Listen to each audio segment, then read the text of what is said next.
नारायण साकार बिस्वरी उर्फ भोले बाबा, पूर्व नाम सूरजपाल, ऐसे ढोंगी कभी बाबा नहीं हो सकते हैं। धार्येत इति धर्म, धर्म को धारण किया जाता है, धर्म को अपने जीवन में उतारने की वस्तु होती है, धंधा करने की वस्तु नहीं होती है। यह उत्तर प्रदेश के खिलाफ, उत्तर प्रदेश के प्रशासन के खिलाफ पूर्व नियोजित षड्यंत्र है, जिसको जनपद हाथरस में घटित करवाया गया है। मैं मानता हूँ एक प्रकार से यह षड्यंत्र है सनातन के खिलाफ, और ऐसे बाबाओं को चिन्हित करके इनको पर त्वरित निष्पक्षता पूर्वक कार्यवाही करनी चाहिए। और जिन परिवारों के स्वजनों के साथ ये घटना घटित हुई है, मैं अयोध्या से दिवाकराचार्य महाराज उन परिवारों के साथ अपनी सच्ची संवेदना व्यक्त करता हूं। अयोध्या से मैं प्रार्थना करता हूं प्रभु श्री राम लला से कि उन महापुरुषों को जिन्होंने अपनी बलिदानी दी है, प्रभु श्री राम लला अपने श्री चरणों में उन्हें स्थान दें, प्रभु श्री राम लला उन्हें सद्गति प्रदान कराएं। निश्चित ही यह दुर्भाग्यजनक और निंदनीय घटना है, जिससे पूरा देश शोक संतप्त है।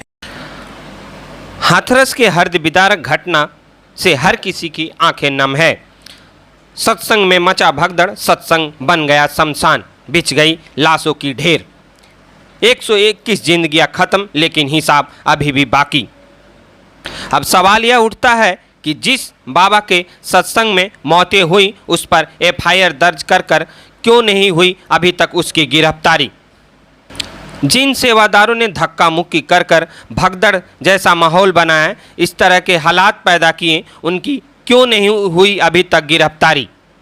50,000 लोगों की मंजूरी देकर 2.5 लाख लोगों से ज़्यादा की भीड़ की किसने दी मंजूरी, और कहाँ था प्रशासन।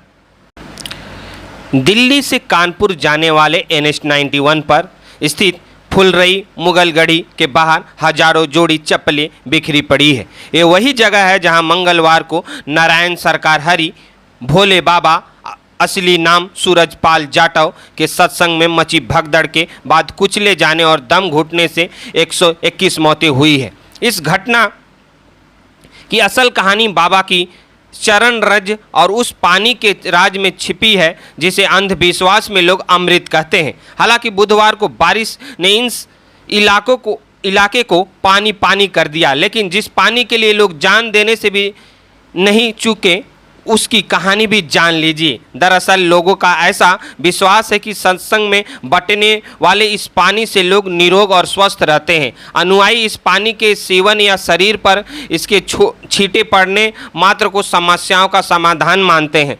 आश्रम से जुड़े एक सेवादार ने बताया कि एटा के बहादुर नगर गांव में बाबा का पैतृक आवास अब आश्रम है, जिसमें दरबार लगता है। इसी आश्रम के बाहर लगे एक हैंडपंप का पानी पीने के लिए ऐसे अनुयायियों की लंबी लाइन लगती है। हाथरस के नारायण सिंह पत्नी आशा देवी को अलीगढ़ में डॉक्टर को दिखाने लाए थे। दवाई लेने के बाद पत्नी ने जिद की कि बाबा की चरण रज माथे पर लगाने से ठीक हो जाऊंगी। नारायण उसे सत्संग में ले आए। भीड़ थी तो खुद हाईवे के बीच में डिवाइडर पर बैठ गए। आशा मंच के पीछे जाकर चरण रज लगाते ही लौटने की बात कहकर गई, लेकिन काफ़ी तलाश के बाद उनकी डेड बॉडी मोर्चरी में मिली। हाईवे पर कानपुर की ओर जैसे ही बाबा का काफिला चढ़ा तो यहाँ मौतों का बड़ा तांडव पीछे छोड़ गया।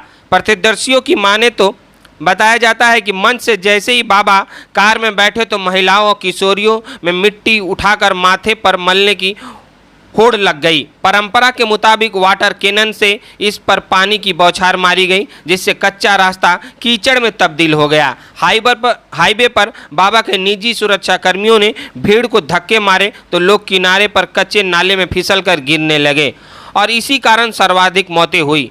SDM सिकंदराऊ ने अपनी रिपोर्ट में भी हादसे की यही वजह बताई। सुनिए बाबा की कुंडली। यूपी पुलिस में कांस्टेबल रहा सूरजपाल जाटव 18 साल की सेवा के बाद BRS लेकर बाबा नारायण साकार हरि बन गया। वह एटा जिले से अलग हुए कासगंज जिले के पटियाली तहसील के बहादुरपुर गांव का रहने वाला है। 28 साल पहले छेड़खानी के आरोप में पहले निलंबित फिर बर्खास्त हुआ। इटावा के SSP संजय कुमार बताते हैं कि छेड़खानी वाले मामले में सूरजपाल एटा जेल में काफ़ी समय तक बंद रहा और रिहाई के बाद ही बाबा की शक्ल में लोगों के सामने आया। बर्खास्त होने के बाद सूरजपाल को कोर्ट के आदेश पर बहाल किया गया, लेकिन 2002 में आगरा जिले से उसने BRS ले लिया। यूपी के पूर्व DGP विक्रम सिंह के मुताबिक सूरजपाल के खिलाफ 6 आपराधिक मुकदमे भी दर्ज थे। नारायण सकारहरि के नाम से प्रसिद्ध सूरजपाल उर्फ भोले दूसरे संतों से बिल्कुल अलग दिखता है। उसका लाइफ स्टाइल भी दूसरे संतों से मेल नहीं खाता। आमतौर पर संत धोती कुर्ता या फिर भगवा रंग के कपड़े पहने नजर आते हैं, लेकिन भोले बाबा उर्फ सूरजपाल हमेशा सफ़ेद रंग की पैंट टी शर्ट में ही दिखता है और सिंहासन पर बैठकर प्रवचन सुनाता है। भोले बाबा का अनुयायी ज़्यादातर गुलाबी शर्ट पैंट और सफ़ेद टोपी पहनते हैं। भोले बाबा भक्तों को मोह माया से ऊपर उठकर भगवान की भक्ति में लीन होने का ज्ञान देते हैं। संत सूरजपाल उर्फ भोले बाबा के अनुयायी केवल उत्तर प्रदेश में ही नहीं बल्कि पूरे दूसरे राज्य राजस्थान, मध्य प्रदेश में भी बड़ी तादाद में है। जहाँ भी उनका सत्संग होता है उनके अनुयायी पूरी व्यवस्था संभालते हैं।